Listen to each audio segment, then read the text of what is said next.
Right, వరుసగా ఐదోసారి ఎంపీగా గెలుపొందిన అసదుద్దీన్ ఓవైసీ హైదరాబాద్కి సంబంధించి హైదరాబాద్లో ఎంఐఎం మళ్ళీ గెలుపు.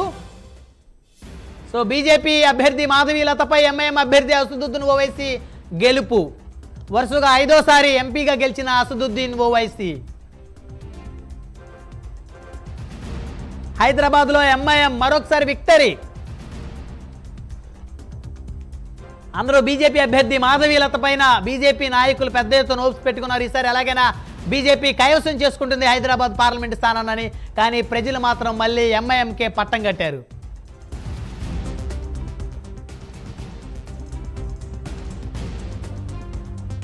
వరుసగా ఐదోసారి అసదుద్దీన్ ఓవైసీ హైదరాబాద్ నుంచి పార్లమెంట్కి ఎన్నికయ్యారు. రైట్ రైట్ మురళి గారు, మళ్ళీ వస్తాను మీ దగ్గరికి. మనతోటి బీజేపీ సీనియర్ నాయకులు లక్ష్మీనారాయణ గారు జాయిన్ అయ్యారు. లక్ష్మీనారాయణ గారు నమస్తే అండి. నమస్కారం. నమస్కారం. సో ఏపీలో ఎన్డీఏ కూటమి సంచలనం సృష్టించింది. సో బీజేపీ కూడా కీలకమైన పాత్ర పోషించింది. జస్ట్ ఇప్పుడే వచ్చిన రిపోర్టు హైదరాబాద్కి సంబంధించి బీజేపీ అభ్యర్థి ఓటమి చెందారు అసదుద్దీన్ ఓవైసీ. ఇక్కడ మళ్ళీ ఐదోసారి ఎంపీగా గెలిచారు. సో మీరందరూ కూడా బీజేపీ అభ్యర్థి మాధవీలతపై ఎన్నో ఆశలు పెట్టుకున్నారు. సో ఈ ఫలితాలు నిరాశ కలిగించాయి అనుకోవచ్చా? లేదు లేదు, ఎందుకంటే ఆవిడ చాలా గట్టి ఫైట్ ఇచ్చింది.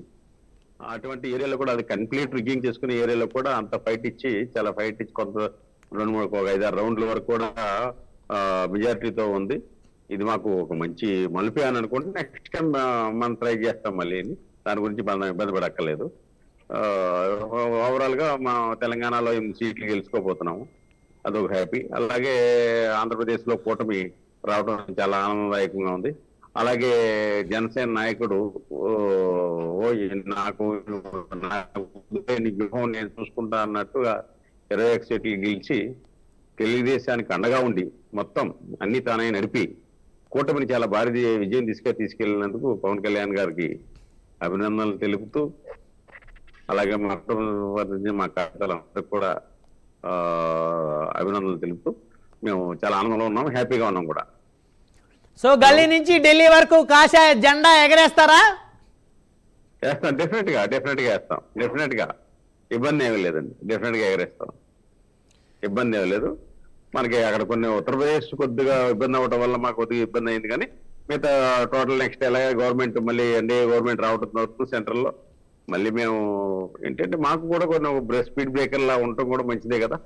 స్పీడ్ బ్రేకర్ అనుకుని జాగ్రత్తగా మళ్ళీ అందరూ కూడా లైమ్ లైట్ లోకి వచ్చి జాగ్రత్త వర్క్ చేసుకుంటారు. ఈ ఆంధ్రప్రదేశ్ కూడా అభివృద్ధి చెందుతూ ఉంటుంది. అలాగే ఇప్పుడు వరకు అదృష్టవంతులు 11 మంది ఉన్నారుగా, అదృష్టవంతులకు కూడా వందనలు. ఎందుకంటే ఈ ఎలక్షన్ అంతా డిఫరెంట్ అండి. కొత్త వాళ్ళు రావటం, చాలా మంది కూడా ఎమ్మెల్యేలు గెలవటం, ఈ రాజకీయానికి కొత్త ఒరవడి స్టార్ట్ అనుకుంటున్నాను. మళ్ళీ కొత్త యువతరం రావటం కానీ కొత్త వాళ్ళు రావటం కానీ ఈ ఎలక్షన్ 2024 ఎలక్షన్ ఉపయోగపడుతుందని నేను అనుకున్నాను. అలాగే ఆ విధంగానే జరిగింది. అందరూ కొత్త వాళ్ళందరూ కూడా ఎమ్మెల్యేస్ అవడం జరిగింది. గవర్నమెంట్ కొద్దిగా నెక్స్ట్ జనరేషన్ మనకు అందుబాటులో ఉంటుందని కూడా నేను అనుకుంటున్నాను. ఎందుకంటే 2025 నాటికి 75% యూత్ నిండిపోతుంది భారతదేశం. సో యూత్ రావాలి, పాలిటిక్స్ లో రావాలి, అన్ని రకాలకు కూడా ముందరకు వెళ్ళాలని మేము కోరుకుంటున్నాం.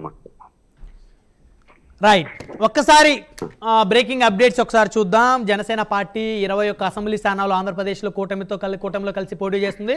సో వాటికి సంబంధించి ఎవరెవరు